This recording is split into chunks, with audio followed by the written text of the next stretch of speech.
এখন তো পাকা আমের সময়, আর পাকা আম কিন্তু সবার ঘরে রয়েছে। একটু ফেটে গেলে কিংবা একটু বেশি নরম হলে কিন্তু কেউই খেতে চায় না। আর তার জন্য আজকে আমি পাকা আম দিয়ে তৈরি করব পাকা আমের বড়া। প্রথমে আমি নিয়ে নিয়েছি আম, গাছ থেকে পড়ে গিয়ে কিন্তু ফেটে গেছে, দেখতেই পাচ্ছ। এই আমগুলো দিয়ে আজকে আমি বড়াটা তৈরি করে নেব। প্রথমেই আমি এই আমের খোসাগুলো ছাড়িয়ে নেব।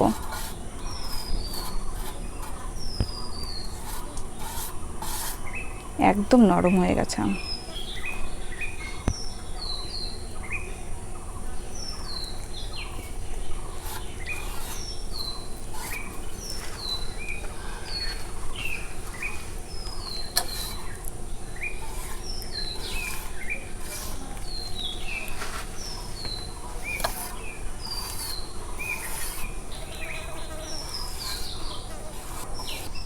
আমগুলো আমার ছোলা হয়ে গেছে, এবার এগুলোকে ভালো করে একটু চটকে নেব।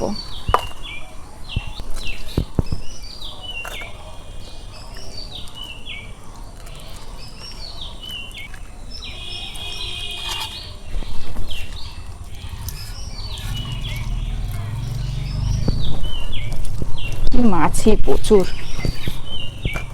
আমের সময় মাছি হবে না? আমার আমের গুলাটা তৈরি হয়ে গেছে, এবার এটাকে আমি সাইডে ঢাকা দিয়ে রেখে দিচ্ছি। এবার নিয়ে নিচ্ছি একটা বাটি।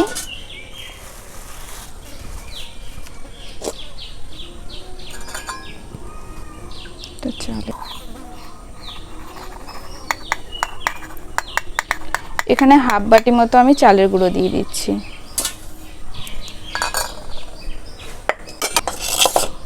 যে বাটিতে চালের গুঁড়ো নিয়েছিলাম সেই বাটির হাফ বাটি দিয়ে দিচ্ছি আমি ময়দা।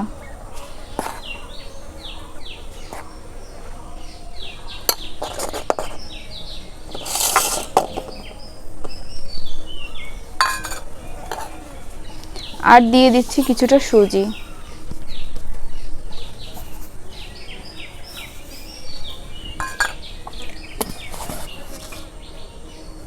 এবার এর মধ্যে দিয়ে দেব লবণ।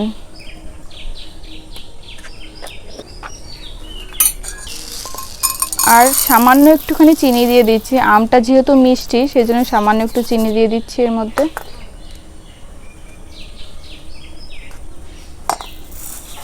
হাফ বাটি মতোই চিনি দিয়ে দিয়েছি।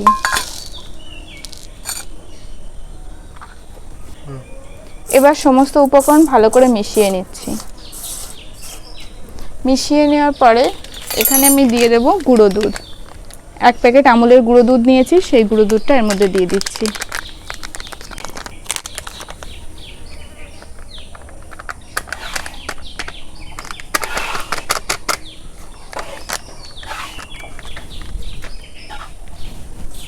এবার সমস্তটা ভালো করে মিক্সড করে নেব।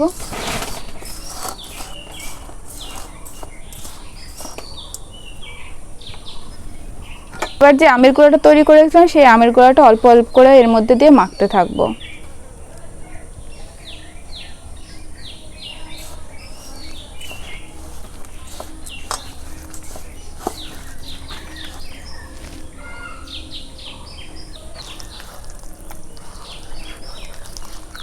আমার আমের গুঁড়োটা রেডি করা হয়ে গেছে, এবার উনুনটা ধরিয়ে কড়াইয়ে তেল দিয়ে দেব।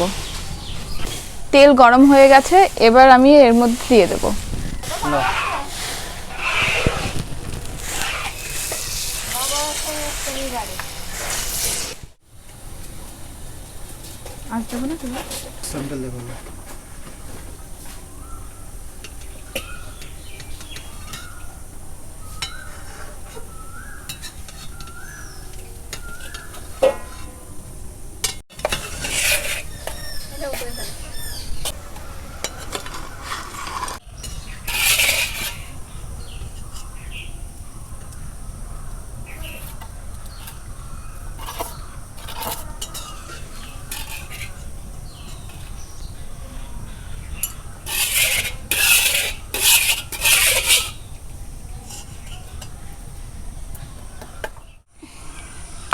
কি গরম রে।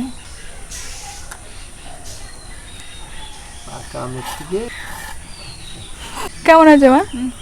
ভালোই হয়েছে, তালের বড়ার থেকে আমের বড়া, পাকা আমের বড়া বেশি ভালো। যারা যারা সম্পূর্ণ ভিডিওটা দেখলে সবাইকে অসংখ্য ধন্যবাদ, আর একটু লাইক, কমেন্ট এবং শেয়ার করে দিও।